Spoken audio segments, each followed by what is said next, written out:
Finally, you've got the Group Leader Duel. This is one that I came up with, and I love this one. It's got a very specific purpose, but it works really, really well for that purpose.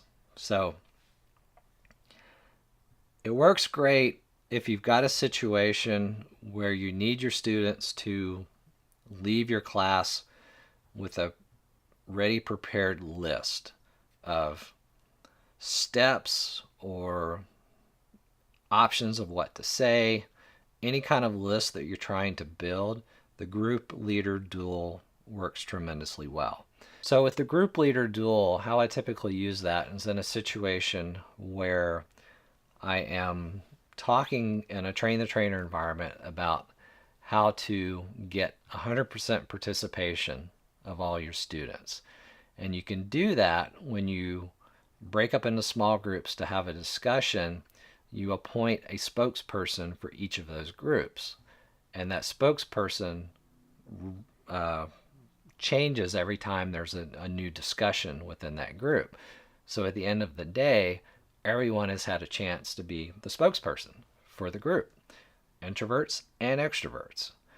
So the challenge is how do you set that up? What types of questions can you ask to identify a different spokesperson each time? And that's something that's very hard for a trainer facilitator to come up with on the fly. So it helps to have some questions prepared. For example, who's been in the industry the longest? Who's been in the industry the least amount of time?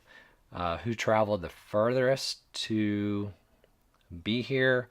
Who had the longest hair in high school, etc., etc. So you kind of get the idea. They're can be kind of nonsense questions sometimes, but they get at identifying a single spokesperson for each small group each time those small group discussions and activities are happening. So with the Group Leader Duel, what I typically do is I break my students up into 2 groups or maybe 3 groups, depending on how many students I have. And I have them think about these questions. What questions would you ask to designate a spokesperson? So they kind of work as a team of 4 to 5, and they're on a big flip chart paper somewhere in the room, and they're kind of spread out, and they're all working. Okay, so they're writing things down. And I give them usually 15 minutes, maybe 20 minutes to kind of work on this. And you can tell when they're kind of tapped out, when they just can't think of anything else. So at that point, we actually start the duel. And the duel works like this. We have, say, Team A, Team B, Team C. So for simplicity, let's keep it Team A and Team B, okay? Because that may be how you typically have it. So Team A calls out the first item on their list. If Team B has that exact or similar item on their list, they have to scratch it out. And Team A can put a check mark by it because that's now a point for them. And then Team B has an opportunity to call out one of theirs. If Team A has it, they scratch it off. Team B checks it. Okay. And then we just go back and forth, okay, until the list has been read from each team. And then we have the teams count up the check marks, and whoever has the most check marks is the winning team.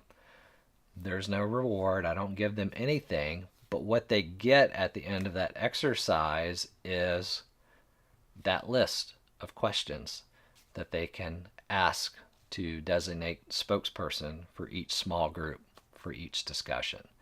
So by working together and by participating in this competition, they created this list that they can now take a picture of both sheets, and they have their list ready to go. So when they leave your train the trainer environment, they don't have to sit down and prep those questions. They've already got them because this activity produced them. And that's why I love doing this activity for that specific purpose. So think about any situations where you have that kind of need for a list or steps or things that you need documented so that they can take with them. It's a great activity to use for something like that.